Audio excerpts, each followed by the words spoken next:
hoy vamos a conocer a un hombre seguramente desconocido para muchos, porque es la serie que nosotros estamos estudiando, personajes desconocidos de la Biblia, personas de las cuales a veces no sabemos ni sus nombres, no sabemos su genealogía, pero que estas personas hicieron dos cosas importantes en su vida y por eso están ahí la escritura para ejemplo para nosotros. Ellos hicieron dos cosas importantes. Número uno, una acción, y esa acción fue radical. Una acción radical, y eso fue lo que hizo el hombre que vamos a estudiar el día de hoy. Hizo una acción radical.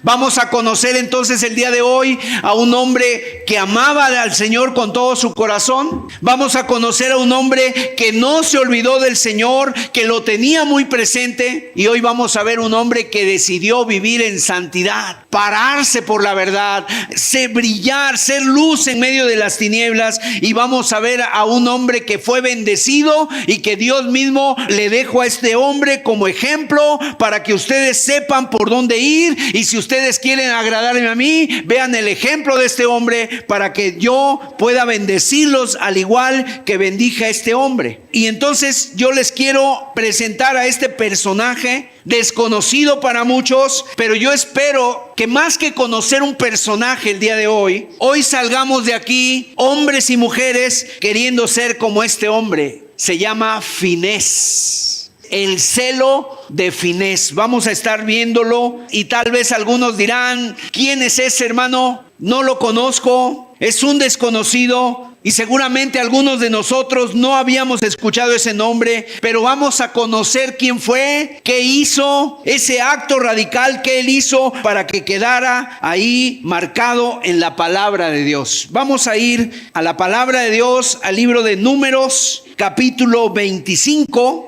Y vamos a leer todo el capítulo. Es un capítulo que contiene 18 versículos.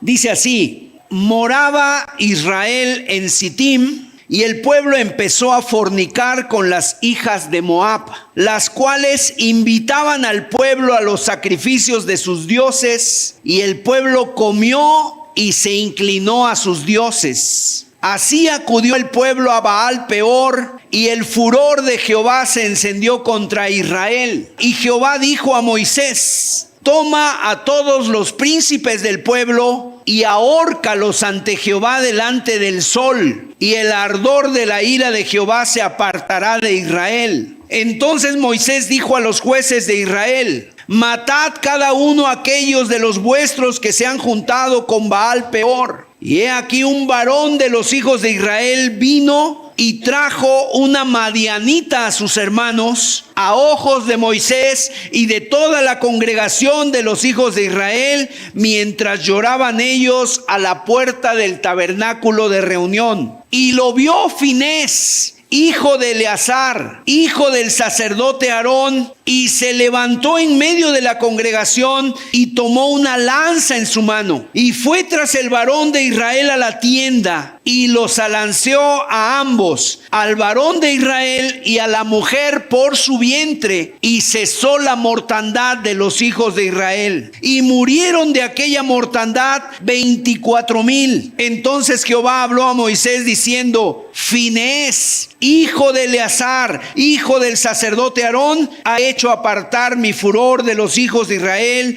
llevado de celo entre ellos, por lo cual yo no he consumido en mi celo a los hijos de Israel. Por tanto, diles: he aquí yo establezco mi pacto de paz con él, y tendrá él y su descendencia después de él el pacto del sacerdocio perpetuo, por cuanto tuvo celo por su Dios e hizo expiación por los hijos de Israel. Y el nombre del varón que fue muerto con la madianita era Simri, hijo de Salu, jefe de una familia de la tribu de Simeón. Y el nombre de la mujer madianita muerta era Cosbi, hija de Sur, príncipe de pueblos, padre de familia en Madián. Y Jehová habló a Moisés diciendo: hostigad a los madianitas y heridlos, por cuanto ellos os afligieron a vosotros con sus ardides, con que os han engañado en lo tocante a Baal Peor, y en lo tocante a Cosbi, hija del príncipe de Madián, su hermana, la cual fue muerta el día de la mortandad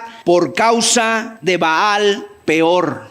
Hasta ahí la lectura de la palabra de Dios. ¿Qué está pasando en esta escena que acabamos de leer? El pueblo de Israel dice que se encontraba en un lugar muy importante. Ahí menciona en el versículo 1 dónde se encontraba el pueblo de Israel y dice que el lugar donde se encontraban era Sittim. Ese era el lugar. El pueblo estaba ahí en un lugar, ese lugar se llamaba Sittim. ¿Por qué es tan importante ese nombre? Si nosotros podemos ver un mapa del pueblo de Israel, vamos a ver dónde está ubicado Sittim, para que tú puedas entender un poquito por qué es tan importante y por qué se menciona este evento en la palabra de Dios. Sittim fue el último lugar donde el pueblo de Israel se detuvo antes de entrar en la tierra prometida. Después de Sittim estaba el río Jordán y después del río Jordán ya estaba la tierra prometida, la tierra de Canaán. Y es muy importante porque al final vamos a tener una aplicación práctica de este lugar. Entonces ellos estaban en Sittim. Y en Sittim, después de ahí, pasaron el río Jordán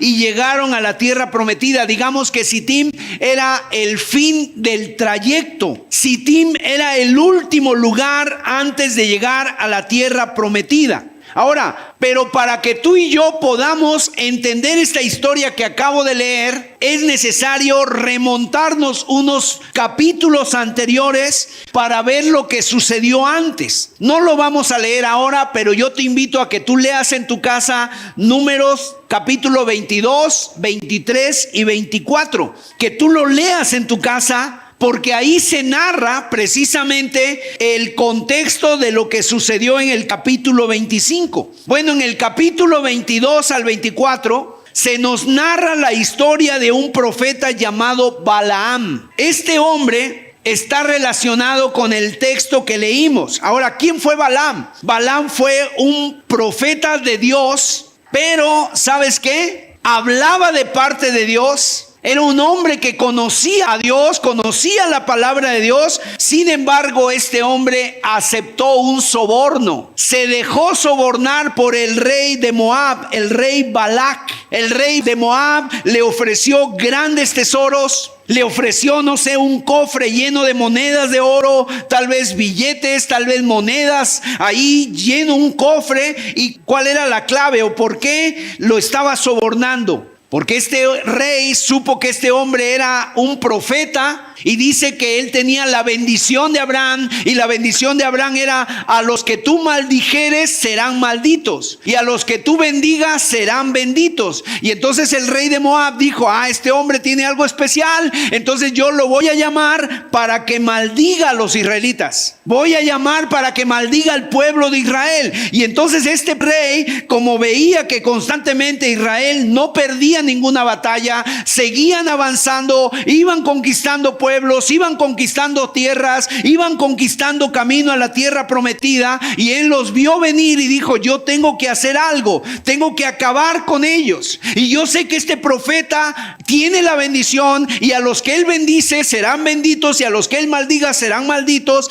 Así que yo le voy a dar dinero y le voy a ofrecer una fuerte cantidad para que los maldiga. Y sobornó al profeta Balaam. El rey le dijo: Balaam, sube a una montaña, mira desde ahí al pueblo, velos ahí y maldícelos, lánzales una maldición, porque lo que tú maldigas será maldito. Y entonces el profeta Balaam lo intentó hasta en 3 ocasiones, intentó maldecir al pueblo. Y cuando tú leas en casa la historia, tú te vas a dar cuenta de que en cada ocasión que intentó maldecir Balaam al pueblo de Israel, ¿sabes qué salía de sus labios? En lugar de maldición salía bendición. Y de repente veía al pueblo y decía: no ha notado iniquidad en Jacob. Qué hermosas son tus tiendas, oh Jacob. Dios te ha escogido. No hay ningún pueblo como tú sobre la faz de la tierra. Tiene fuerzas de búfalo. Derrotará a sus enemigos. Y entonces el rey estaba ahí al lado de este hombre, y este hombre está bendiciendo, y él le dice muy enojado: oye, yo te contraté para que lo maldigas y resulta que los estás bendiciendo. Y lo intentó intentó en otra ocasión y en otra ocasión, y cada vez que el profeta quería maldecir al pueblo, salía bendición. Así que el rey y el profeta entendieron algo, que no hay maldición cuando Dios está con su pueblo. Cuando el pueblo está con Dios, cuando Dios está con su pueblo, si Dios está por su pueblo, dice la Biblia, si Dios es con nosotros, ¿quién contra nosotros? Contra Israel no hay agüero, no hay maldición contra el pueblo de Israel. Nosotros, amados hermanos, somos el pueblo de Dios. Si tú eres cristiano, tú eres parte del pueblo de Dios. Así que no debemos de tener ningún temor a las maldiciones. Nadie te puede hacer daño sin el conocimiento y el permiso de Dios. Y entonces ahí estaba ese rey indignado, ¿verdad? Enojadísimo, no sabía qué hacer. Y después de varios intentos, obviamente el profeta también, después de varios intentos de querer maldecir al pueblo y los bendecía, él dijo, es que no lo puedo maldecir porque Dios está con ellos. Ellos están viviendo con Dios. Ahora, Balaam, él sabía esto, que ningún profeta, ningún rey, ni el mismísimo diablo puede hacerle daño al pueblo de Dios cuando Dios los está cuidando, cuando el pueblo está viviendo en la presencia de Dios, en obediencia, cuando el pueblo se está guardando para Dios. Y entonces, ¿sabes qué? Este profeta se quedó pensando. Y es que por un lado se quedó pensando en decir, me está ofreciendo una gran cantidad de dinero. Y se le fueron literalmente los ojos por el dinero a este profeta. Vendió, por así decirlo, la bendición de Dios. Y entonces él dijo, yo quiero ese tesoro es mío, me lo llevo a mi casa, yo lo recibo, yo ya lo quiero. ¿Y sabes qué hizo? Este profeta dijo, ¿cómo hago yo para que este pueblo se debilite? Yo quiero ese dinero, no lo puedo maldecir porque Dios está con él.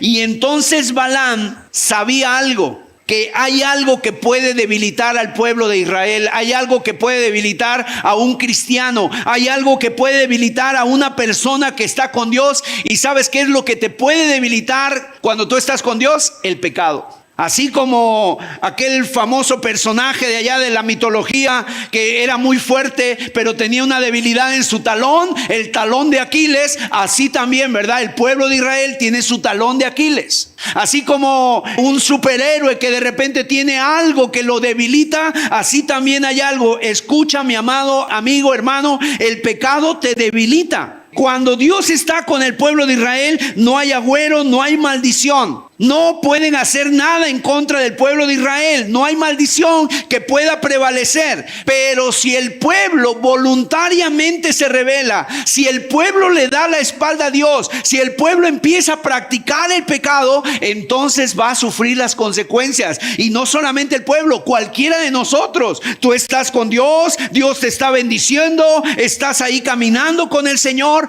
Pero si tú te alejas, empiezas a coquetear con el pecado, empiezas a darle entrada al pecado en tu vida, vas a sufrir las consecuencias. Y quiero decirte que el pecado daña en primer lugar tu relación con Dios. En segundo lugar, el pecado daña tu relación con tu prójimo. Y si hay alguien aquí que está practicando el pecado, sabes, te digo una cosa, está dañada tu relación con Dios, con tu prójimo, y tu relación con tus hermanos, con las personas que te rodean. Mira, no es el pecado y tú. No es como dice la gente, si yo ando en pecado, pues ¿qué? ¿A quién afecto? No es el pecado y tú. Eso es una mentira. El pecado lo daña todo. Daña la relación con tus padres, daña la relación con tu matrimonio, daña la relación con tu hermano, con tu hermana, con tu mujer, y daña la relación en la iglesia. El pecado es como un cáncer que hace metástasis y se va por todos lados y afecta totalmente hasta destruirte. Así que Balaam dijo, yo quiero el premio. Y fíjate, y si tú lees la historia, hasta una mula le tuvo que hablar a Balaam, porque ella estaba tan ciego por el dinero que de repente la mula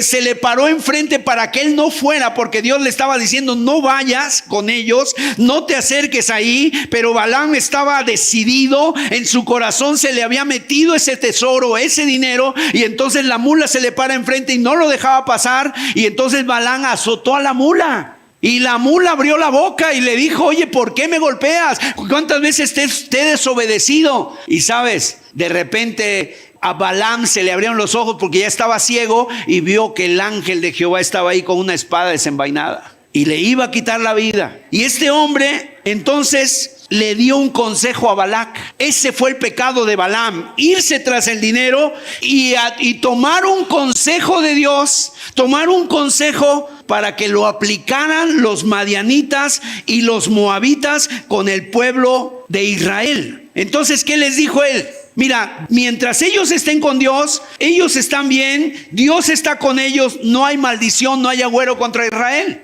Pero si ellos pecan, si ellos caen en el pecado, dañan su relación con Dios, entonces Dios mismo se va a encargar de ellos. Entonces el consejo de Balaam es esta: vamos a tentarlos. A ver, Balac, vamos a tentar a los israelitas, vamos a ponerles el pecado delante de ellos en charola de plata. Porque Balaam sabía que Dios es absolutamente santo y que Él no bendice cuando estamos viviendo en pecado. Dios es santo y Él no bendice cuando tú estás viviendo, practicando el pecado. Dios no bendice. Así que los moabitas, ¿qué hicieron? Proclamaron fiestas. ¿En qué consistía este plan de Balaam y de Balac? Invitar a los israelitas a sus fiestas paganas de Moab.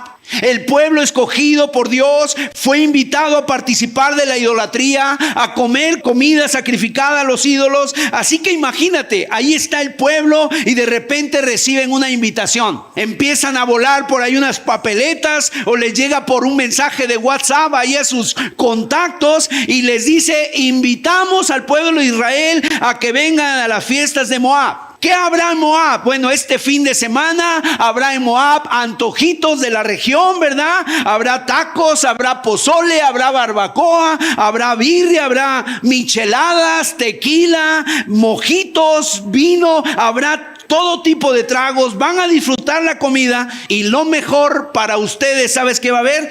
Va a haber moabitas en minifalda, mujeres con poca ropa. ¿Cómo? Y entonces ahí los israelitas a lo lejos empezaron a ver a las mujeres con mucho escote, con poca ropa, con minifalda, y entonces les empezaban a llamar las mujeres: vengan chicos, vengan a divertirse, los estamos esperando, vengan, ¿qué hacen allá aburridos? Vénganse para acá, vengan a disfrutar, a comer, a beber, aquí los estamos esperando. ¿Y sabes qué fue lo que hizo el pueblo? Se fue a la fiesta y el pueblo comenzó a comer y comenzó a beber y comenzaron a meterle mano a las mujeres. Y yo sé que esto es muy desagradable lo que voy a decir, pero el texto así lo dice. El texto es muy claro y así lo dice. ¿Sabes qué hicieron? Se comieron la barbacoa, se comieron los antojitos, se tomaron el tequila, se tomaron las cervezas, se tomaron las micheladas y se fueron con las mujeres a dormir con ellas, a tener relaciones sexuales delante de Dios. Es un desastre, una ruina, una apostasía, un pecado flagrante, abierto. Y queridos hermanos y amigos, este pasaje nos muestra que así también nosotros podemos terminar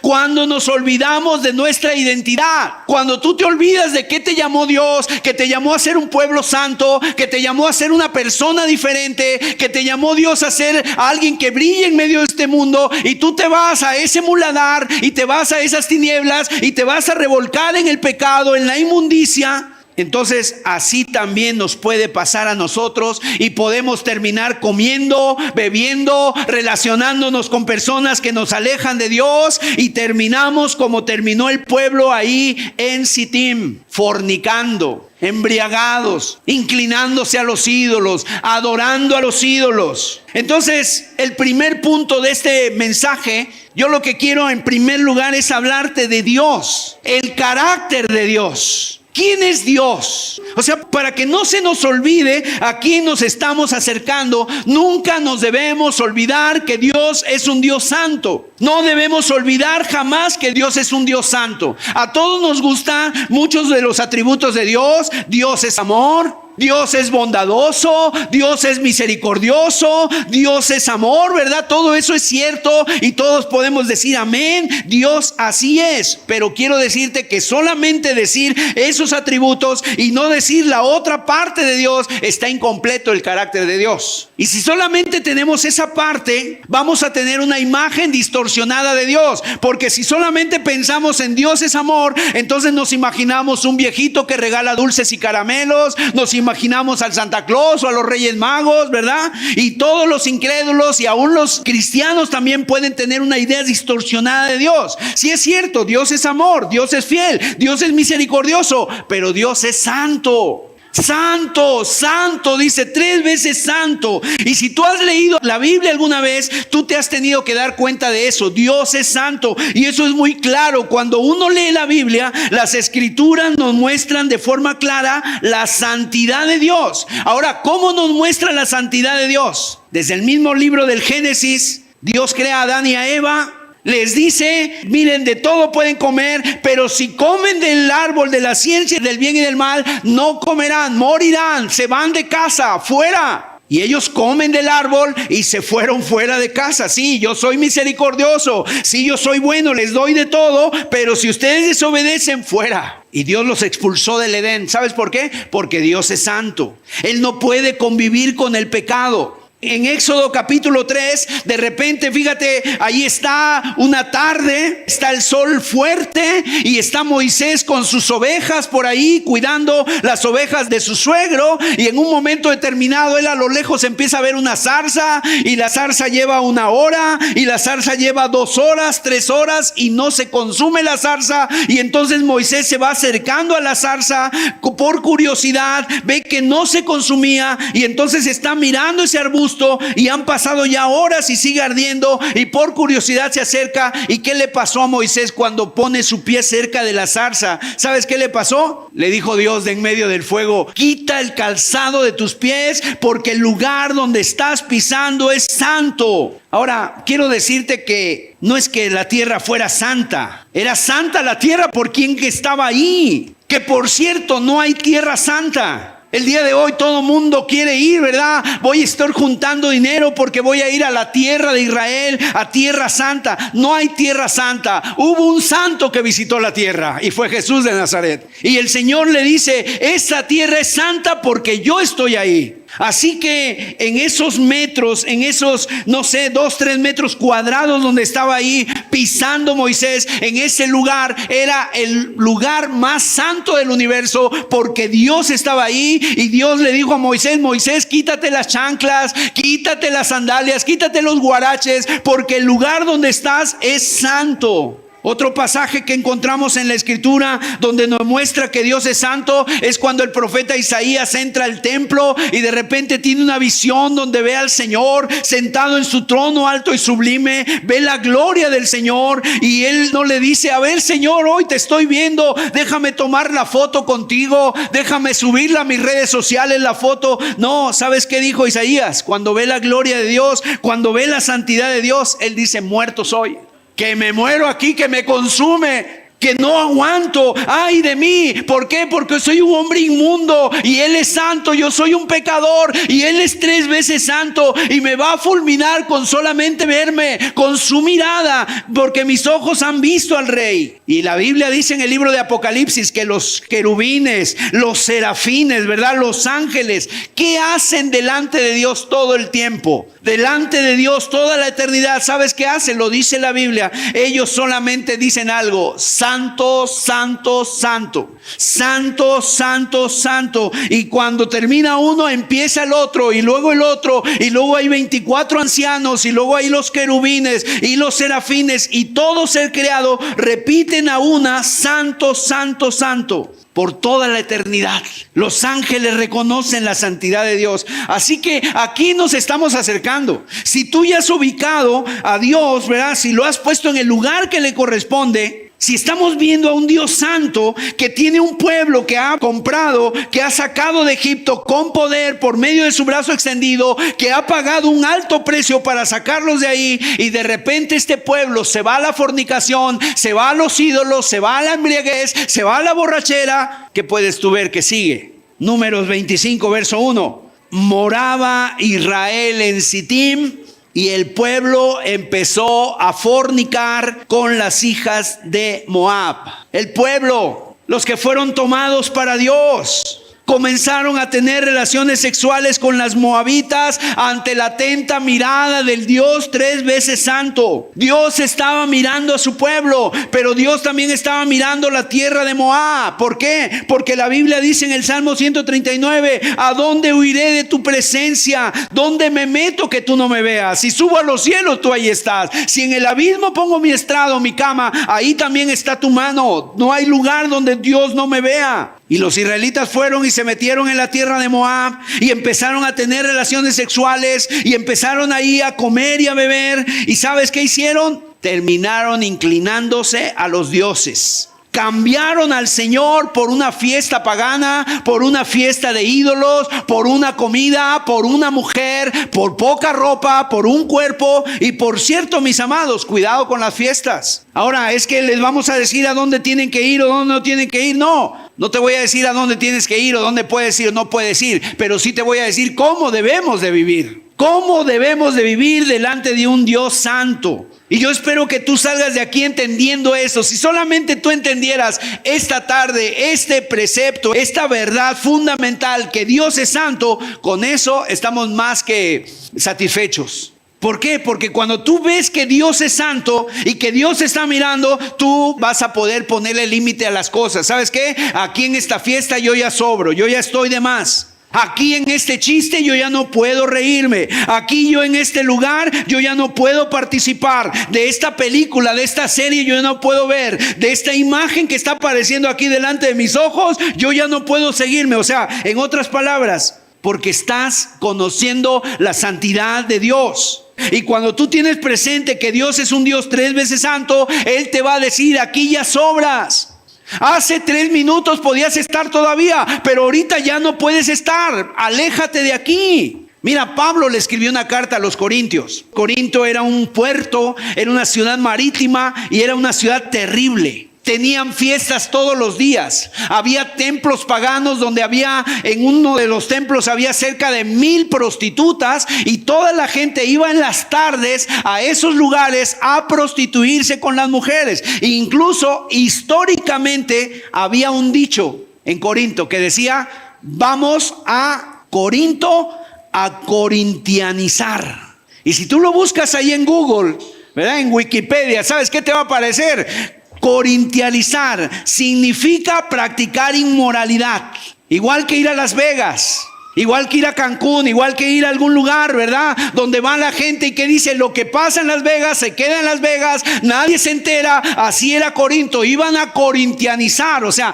la gente que iba a Corinto iba por negocios, pero también iban a buscar ese turismo sexual que había. Vamos a ver lo que dice ahí en 2 Corintios capítulo 6, verso 14. No os unáis en yugo desigual con los incrédulos, porque ¿qué compañerismo tiene la justicia con la injusticia? ¿Y qué comunión la luz con las tinieblas? ¿Y qué concordia Cristo con Belial? ¿O qué parte el creyente con el incrédulo? ¿Y qué acuerdo hay entre el templo de Dios y los ídolos? Porque vosotros sois el templo del Dios viviente, como Dios dijo, habitaré y andaré entre ellos y seré su Dios y ellos serán mi pueblo. Por lo cual salid de en medio de ellos y apartaos, dice el Señor, y no toquéis lo inmundo y yo recibiré. Y seré para vosotros por padre y vosotros me seréis hijos e hijas, dice el Señor Todopoderoso. ¿Sabes qué te dice aquí la Escritura? Salir en medio de ellos, apartaos, huir, sal de en medio de ellos, apártate, no toquéis lo inmundo. Ahora yo quiero aquí hacer un pequeño paréntesis. Hermano, ¿nos podemos nosotros relacionar con los incrédulos? Por supuesto que sí. Nos tenemos que relacionar con incrédulos. ¿Por qué? Porque Dios nos ha puesto en medio de los incrédulos para que podamos ser luz, para que podamos ser sal. Tú tienes que trabajar y vas y trabajas en una oficina 8 horas con un incrédulo, pero en el momento en que el incrédulo te trata de meter en las tierras de Moab, entonces tú le dices, no, yo hasta ahí ya no. Porque la Biblia dice en Jeremías que se conviertan ellos a ti y tú no te conviertas a ellos. Así que no quiero que nadie me malinterprete, que tenemos que cortar relaciones con los incrédulos y que no podemos ni saludarlos. No. No tenemos que hacer esa, pero yo tengo que saber que cuando el ambiente cambia, cuando la música ya es otra, cuando los chistes suben de tono o cuando hay invitaciones así a cosas donde hay vino, donde hay alcohol, donde hay todo ese tipo de libertinaje, cuidado. Porque el diablo sabe muy bien que te puede arruinar y él sabe muy bien que lo que te puede arruinar es el pecado. El pecado, el diablo sabe que lo que te arruina es el pecado. ¿Y sabes qué es lo que hace el diablo? Invitarte. No te invita porque tú seas el alma de la fiesta. No te invita porque tú seas el más popular. Te invita porque quiere destruirte. Te invita porque quiere arruinarte la vida. Te invita porque quiere verte así en el suelo. Invitaciones a relacionarte con la gente de Moab. El diablo te invita un fin de semana para que vayas a Moab. Así que, hermanos, cuidado con lo que haces, cuidado dónde vas, cuidado con quién te juntas. Y lo peor, ¿sabes cuál es lo peor? Lo peor que le puede pasar a un cristiano es decir, pero no pasa nada, hermano, yo soy maduro, a mí no me hace daño eso, yo controlo. Esa persona ya está pero perdida. Cuando una persona piensa así, que puede estar ahí, no sé, tenga cuidado. ¿Sabes qué? No confíes en ti. A veces una autoconfianza, a veces como que de repente empieza el cristiano a pensar que yo ya puedo, yo ya sé, yo ya soy maduro y le pico aquí y escucho allá y veo acá de este lado y me relaciono. No hay madurez para tal cosa. La Biblia dice, huid de las pasiones juveniles, huid de la fornicación, huí de la idolatría. Nunca te dice quédate porque tú vas a vencer. Hay una batalla en la cual tú nunca vas a poder vencer y es la inmoralidad sexual. 1 minuto solamente se necesita para arruinar tu matrimonio. 1 minuto se necesita para destruir tu vida cristiana, tu testimonio. No necesitas estar ahí horas, no necesitas estar ahí semanas. 1 minuto, 1 hora, se rompe a pedazos, ¿verdad? Tu vida espiritual hace mucho daño. Entonces, ¿qué es lo que vamos a hacer? Mi consejo, seguir lo que yo pienso, yo soy maduro, yo me puedo quedar. Huye, dice la Biblia. No confíes en ti. Si tú aceptas las invitaciones, ¿verdad? Tarde o temprano sufrirás las consecuencias. El diablo dañó a Adán y a Eva. El diablo dañó a Salomón. Fíjate quién era Salomón, el hombre más sabio. Escribió Proverbios, escribió Eclesiastés, escribió ahí Cantar de los Cantares. Y después vemos ahí a Salomón adorando a los ídolos. Lo vemos sumido en la sexualidad. Lo vemos ahí a este hombre totalmente perdido. El diablo dañó a Sansón, el hombre más fuerte del mundo. Ese hombre terminó sin ojos, terminó siendo un juguete de los filisteos y terminaron todos burlándose de él. Ahora, si pudo con ellos, con el más fuerte, con el más sabio, créeme que puede contigo. ¿Tú crees que no va a poder contigo? Que apenas oras y ayunas,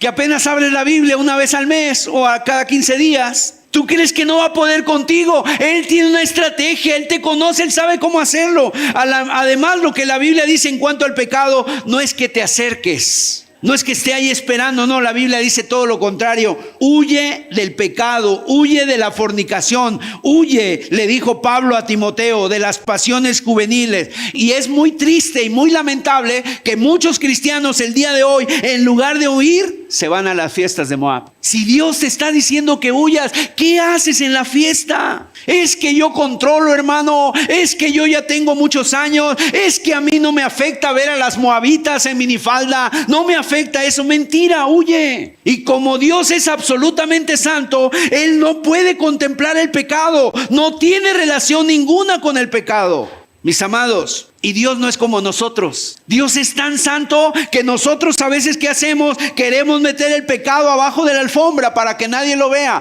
Queremos aparentar. Queremos escondernos, no pasa nada, todo está bien. ¿Cómo estás, hermano? En victoria, gloria a Dios, aleluya. Y metemos el pecado debajo de la alfombra. Dios no es así. Dios saca el pecado. Dios condena el pecado. Dios se aparta cuando hay pecado. Y tú sabes por qué la gente quiere una religión. La gente no quiere a Dios, la gente no quiere tener a Dios verdadero, al Dios vivo y real. La gente quiere tener una religión, ¿para qué? Para hacer lo que se le dé la gana. Y ahí, ¿por qué? Porque si estoy en la religión, pues yo vivo como me da la gana y después voy al culto, voy a la misa, después hago la peregrinación, después me persigno, después hago ciertos ritos, ¿verdad? Pero no, ese no es el verdadero Dios. El verdadero Dios tiene ojos. El verdadero Dios habla. Ese Dios me exhorta. Ese Dios me trae una palabra de convicción. Y amado, cuando Dios te ve pecar, y eso creo que es muy interesante, para que tú puedas luchar concretamente, correctamente con el pecado, escucha, cuando Dios te ve pecar, Él se entristece. Dios se entristece, llora, literalmente le salen lágrimas de los ojos. Y para mí, de veras, y para ti, esa debería ser la clave para que tú lucharas contra el pecado, para que tú fueras radical y no te anduvieras acercando mucho a los ídolos, acercando mucho a Moab. Así igual que un padre se entristece al ver a su hijo. Se entristecerá un padre al ver a su hijo que llega borracho, que llega en las drogas, o que ya destruyó su matrimonio, su familia, o que está peleando a cada rato. Dios se indigna, pero también se entristece. Se entristece, amado. Me pesa, dice Dios,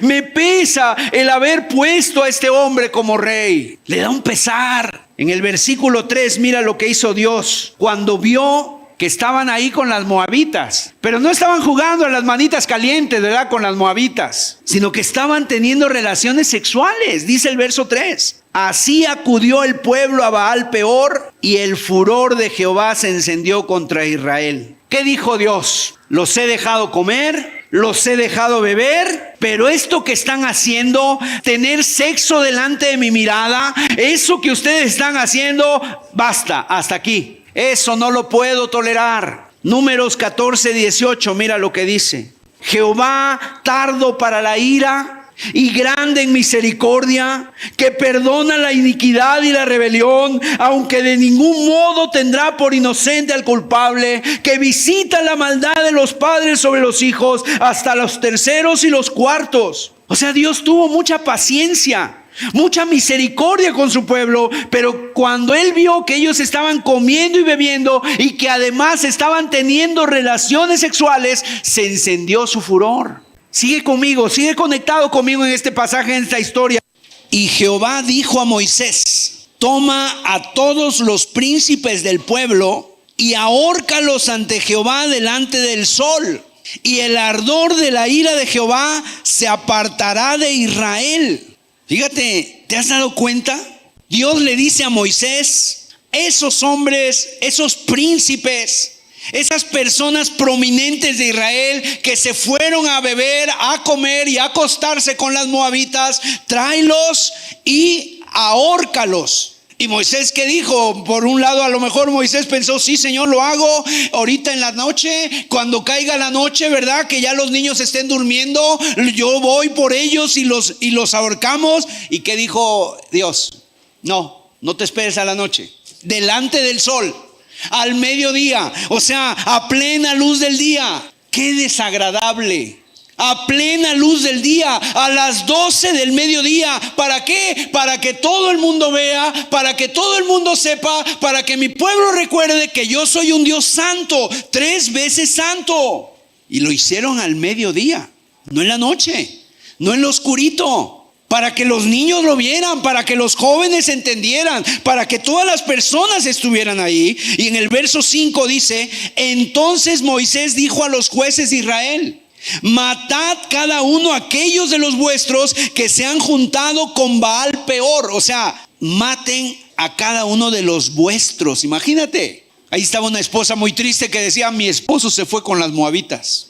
Un padre de familia: mi hijo se fue con las moabitas. Se fueron a la fiesta. ¿Y qué dice Dios? Pues mátalo. Que cada uno mate a los suyos. Ahora, yo tengo que explicar esto, porque yo espero que aquí nadie vaya a matar a nadie, ¿verdad?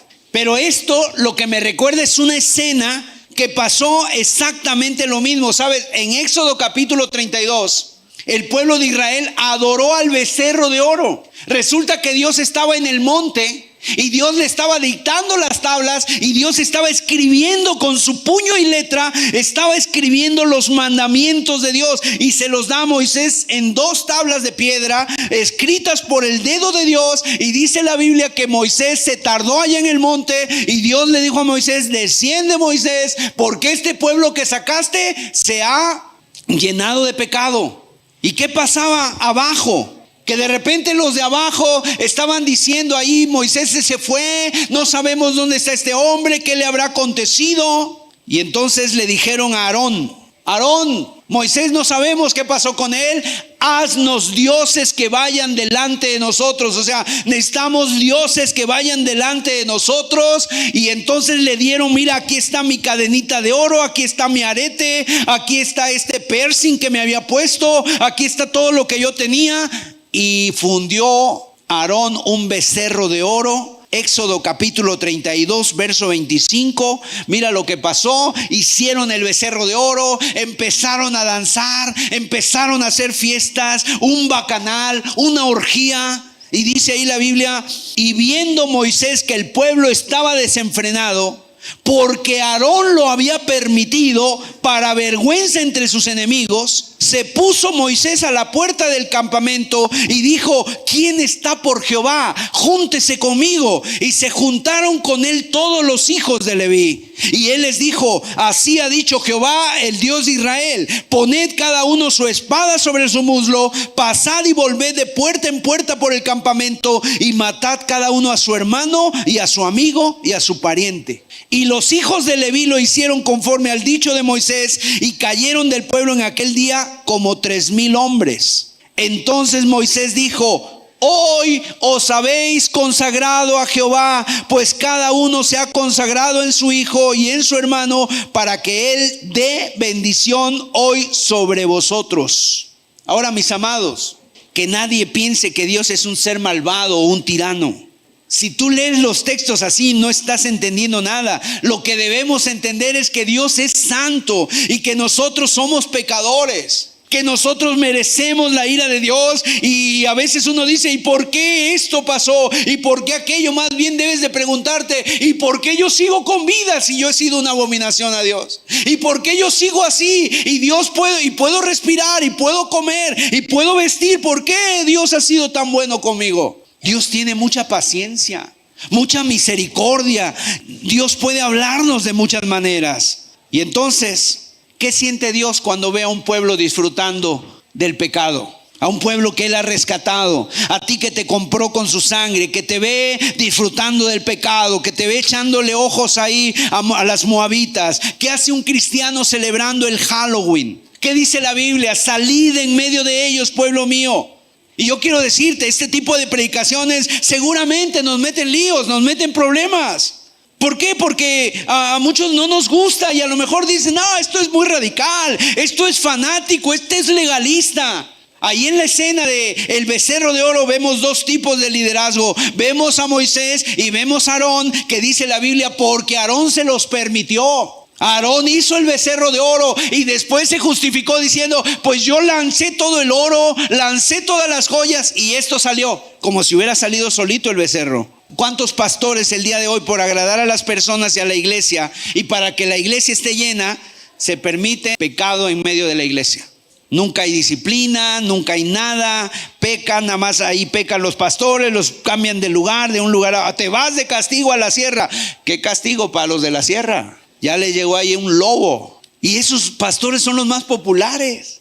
Esos no son radicales, no son fanáticos. Esos son populares, tienen miles de seguidores, son los más cool. ¿Y qué dicen de una persona que predica la palabra? No, es legalista, es fanático. Bueno, preferible eso, hacer un becerro de oro para que todos estén contentos. Y mis amados, de veras, nosotros estamos llegando a un momento en que debemos de ver qué tipo de cristianismo queremos vivir.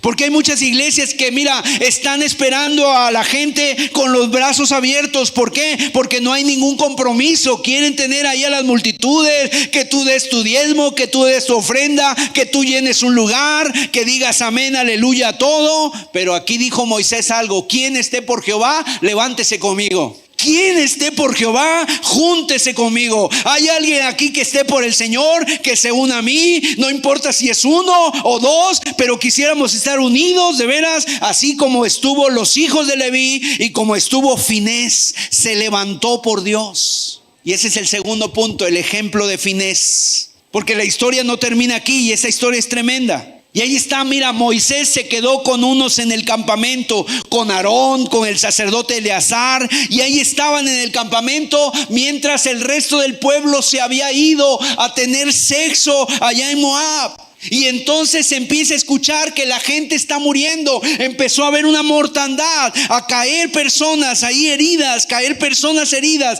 Dios derramando su ira contra el pecado y contra el pecador. Entonces Moisés, los que están ahí, se van a la puerta del tabernáculo, ahí donde estaba el arca del testimonio. ¿Y sabes qué hace Moisés? Empiezan a llorar. Empiezan a quebrantarse. Dice que lloraban. Dios mío, ¿qué estamos haciendo? Señor, ¿hasta dónde hemos caído? Nos hemos apartado de ti. Así estaba el pueblo del siervo de Dios Moisés, diciéndole, declarándole el pecado, confesándole el pecado a Dios. Te hemos dado la espalda. Perdónanos, Señor. Tu misericordia que no se aleje de nosotros. Y dice que mientras estaban llorando, mira el versículo 6 al 8, ahí estaban llorando. De repente, mientras ellos están orando y llorando, viene uno que entra en el campamento, un israelita, pero no viene solo, viene de la mano de una madianita. Y este hombre se llamaba Zimri. Y a lo mejor Zimri estaba allá en Moab con la madianita, o allá estaba fuera del campamento, y de repente allá estaban teniendo relaciones sexuales, y le dice, pues vente a mi tienda, ahí tengo yo una cama king size que podemos estrenar. Vente. Y la llevó al campamento, y ahí estaba Moisés viendo a este hombre cómo mete a esa mujer en la tienda. Y por cierto, no se metieron a jugar el uno, ¿verdad? Dice el verso 6: y he aquí, un varón de los hijos de Israel vino y trajo una madianita a sus hermanos, a ojos de Moisés y de toda la congregación de los hijos de Israel, mientras lloraban ellos a la puerta del tabernáculo de reunión.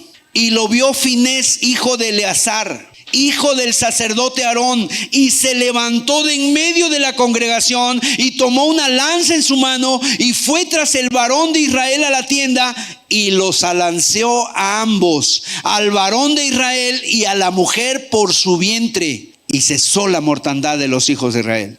Yo quiero que tú estés ahí. Están llorando. Dios mío, mira, el pecado se ha metido al campamento. ¿Hasta dónde hemos llegado, Señor? Se metió el pecado al campamento. No lo vimos venir. Dios, ten piedad de nosotros. Y de repente este hombre, Finés, su corazón empieza a arder, ¿verdad? Su corazón empieza a arder. Él siente un celo, un ardor de celo de Dios, y toma una lanza y se mete en la tienda donde están estos dos personajes, y abre la tienda, y dice el texto que los alancea, los atraviesa a los dos con la lanza por el vientre.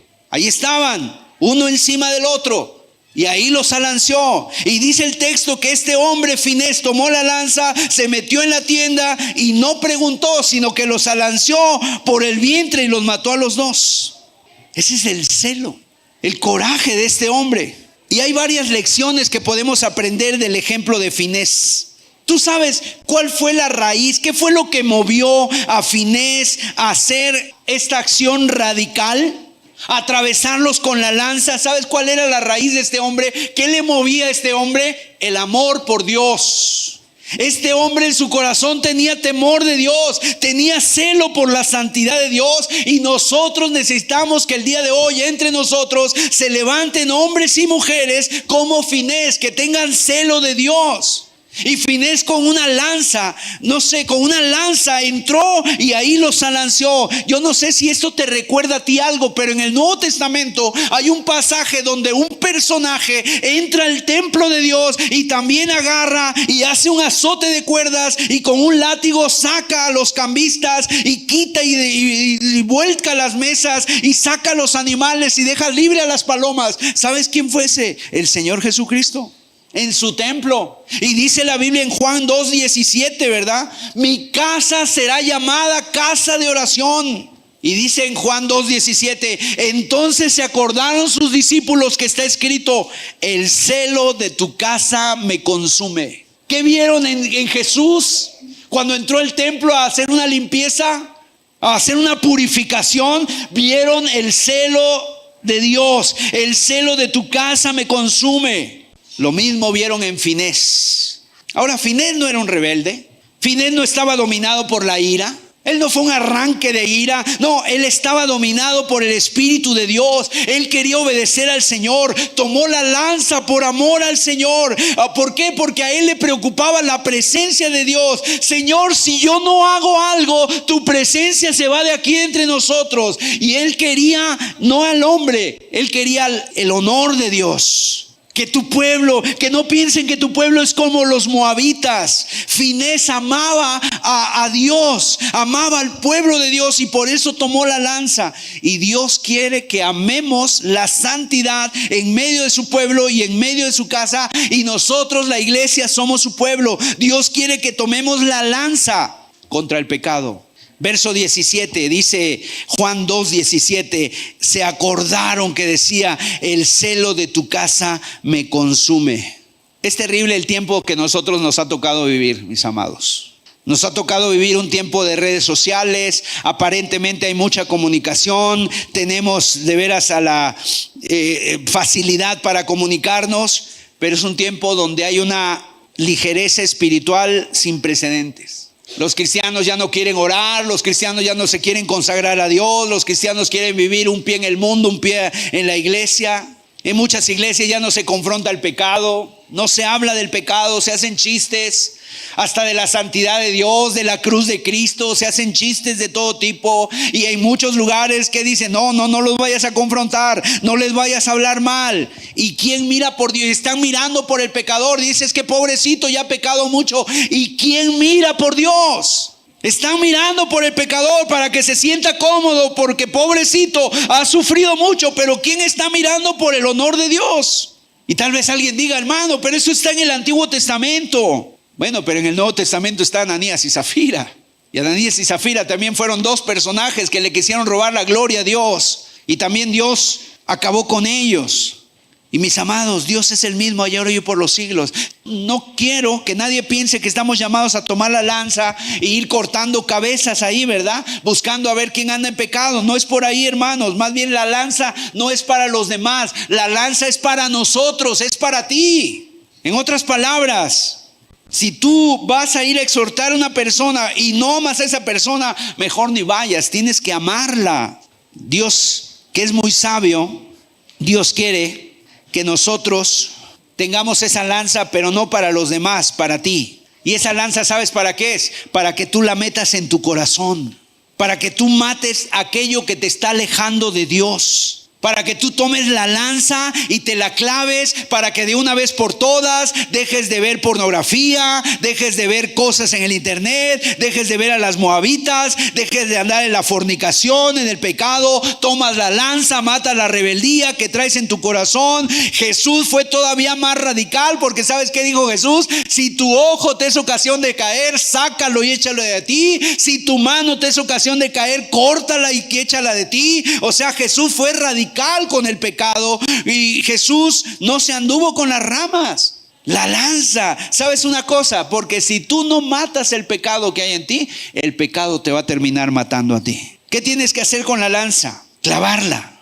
Quiero darte algunas claves. ¿Sabes qué hizo Finés con la lanza? Cuando él atravesó a estas personas, él estaba mirando a Dios. De hecho, su corazón estaba lleno de Dios, estaba enamorado de Dios. Su celo que tenía por Dios, o sea, a Dios no le pueden hacer esto.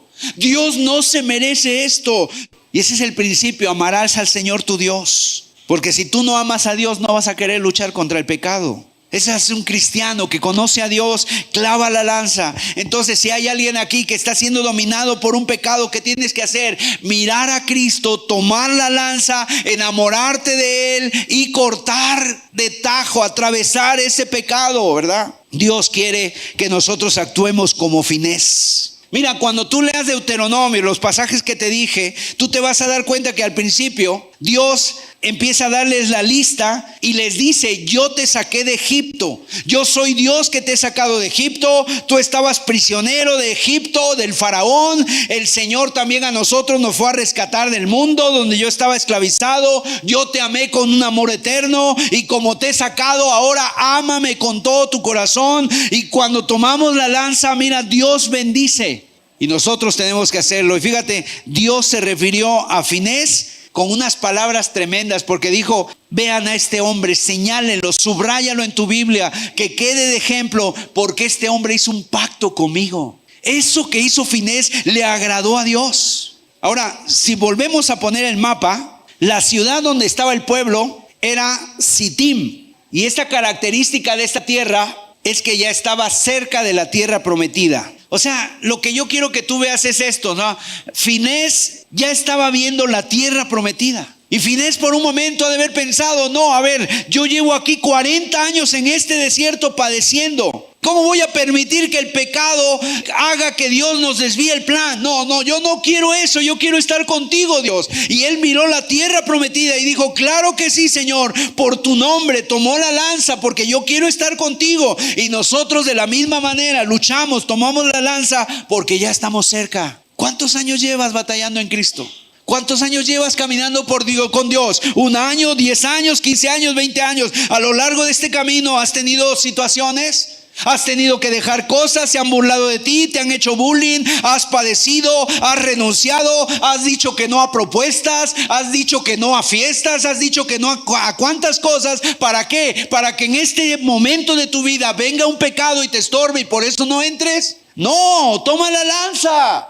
Acaba con él, mátalo antes de que él te mate a ti. No es justo, no es bueno, no es para la gloria de Dios. Cuando Finés hizo este acto de atravesar a esos dos en la tienda, ¿verdad? Nadie dijo: oye, no, Dios no dijo: no, este hombre, póngale la camisa de fuerza. No, mira lo que dijo Dios, verso 8. Dice que cuando Finés hizo esto, esa actitud, esa acción radical, verso 8 dice al final: cesó la mortandad de los hijos de Israel, detuvo la ira de Dios. Verso 10: entonces Jehová habló a Moisés diciendo: Finés, hijo de Eleazar, hijo del sacerdote Aarón, ha hecho apartar mi furor de los hijos de Israel, llevado de celo entre ellos, por lo cual yo no he consumido en mi celo a los hijos de Israel. Por tanto diles: he aquí yo establezco mi pacto de paz con él. Dios estableció un pacto de paz con Finés, y tendrá él y su descendencia después de él el pacto del sacerdocio perpetuo, por cuanto tuvo celo por su Dios e hizo expiación. Esta palabra expiación hay que entenderla. Finés hizo apartar mi furor.